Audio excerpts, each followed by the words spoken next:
We begin with a stunning diplomatic invitation at the start of the Pyeongchang Winter Olympic Games. North Korea's Kim Jong-un has officially invited South Korean President Moon Jae-in to visit Pyongyang. The invitation was delivered by the North Korean leader's sister, Kim Yo-jong.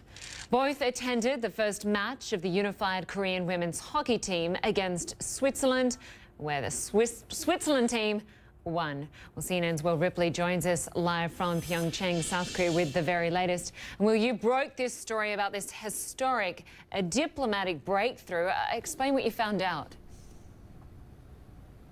Well, what we learned is that Kim Jong-un sent his younger sister, Kim Yo-jong, here to Pyeongchang, and then, of course, the meeting that happened in Seoul is where the big announcement was made. But he sent her here to South Korea on a diplomatic mission, and that mission was to extend this invitation for President Moon to visit North Korea sometime this year. This is something that we first reported just before the opening ceremonies after hearing from several diplomatic sources this was likely to happen.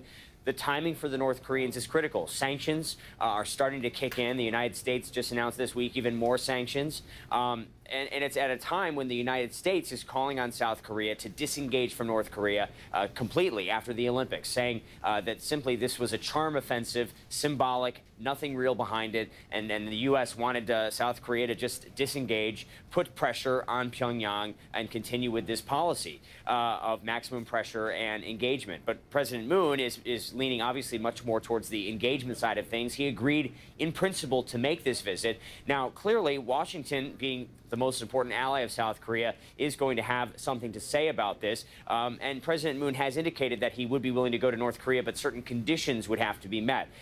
What conditions would that be? Well, obviously, the end goal for the United States and South Korea is for North Korea to denuclearize, which is something they've said they're not willing to do. On the North Korean perspective, what could really complicate things is that there are these joint military drills that have been postponed until after the Olympics. And those drills always infuriate North Korea and could potentially really aggravate the situation if now North Korea is successful in getting those drills postponed even further, or maybe some economic pressure lifted to bide time before this summit takes place. Then you can see what North Korea gains out of this. They get more of a buffer. The buffer that the Olympics has provided now could be extended as South Korea moves towards this potentially historic meeting between Kim Jong-un and President Moon Jae-in. But still, Lynda, a lot of obstacles in the way. A lot of obstacles indeed, and you mentioned some of those conditions that would need to happen for South Korea to make that historic visit happen. And one of the things President Moon did say was he wants to see the U.S. and North Korea talk. Can you see that happening, given the name-calling, the nasty name-calling we've seen between President Trump and Kim Jong-un?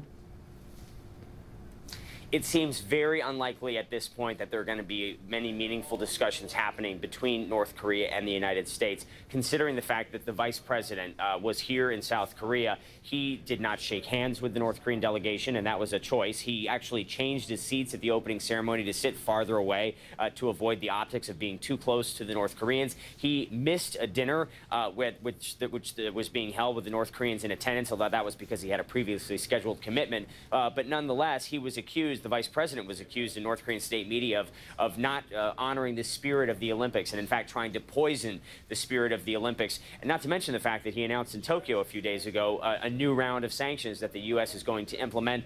He used very strong words to describe the North Korean government led by Kim Jong-un, and he said that North Korean people deserve freedom, and said that North Korea is a repressive country, which a lot of other people around the world would agree with him, but those words are something that the North Koreans would be very angry about, and certainly doesn't want to make them want to engage. Not to mention the fact there are the joint drills that are still scheduled to take place after the Olympics.